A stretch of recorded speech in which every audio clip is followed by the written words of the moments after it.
বাড়ি থেকে বাজারে ব্যাগ আনবেন, এই ক্যারি ব্যাগ চলবে না, নাহলে কিন্তু 500 টাকা জরিমানা হবে আপনার।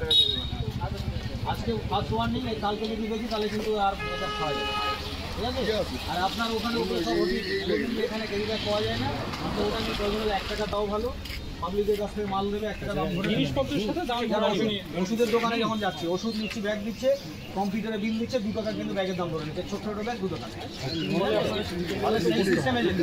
হ্যাঁ, ওটা ঢুকায় রাখেন ভিতরে, নাহলে আমরা এই সঙ্গে পাশে কিন্তু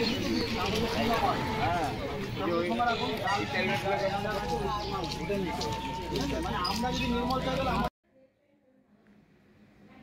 আজ সকাল 8টা থেকে গোপালগঞ্জ বাজারকে নির্মল বাজার গড়ে তুলতে সমস্ত দোকানে অভিযান চালানো হয়।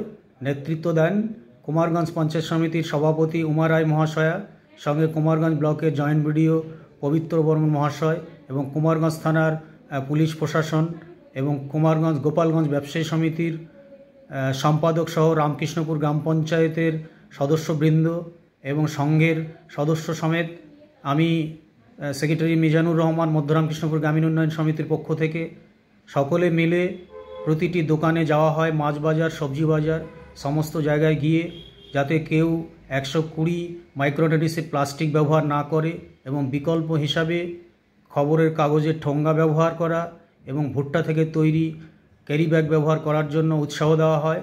এবং এই অভিযান প্রতি সপ্তাহে 2 দিন করে করা হবে।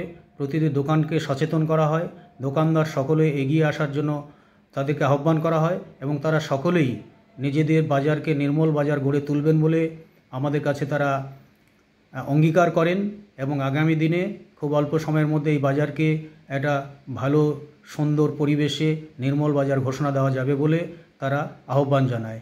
এই অভিযানে সাফল্য কামনা করে আগামী দিনে এই বাজারকে যাতে নির্মল করা যায় সেই আহ্বানটা আমরা সকলের কাছে রাখি।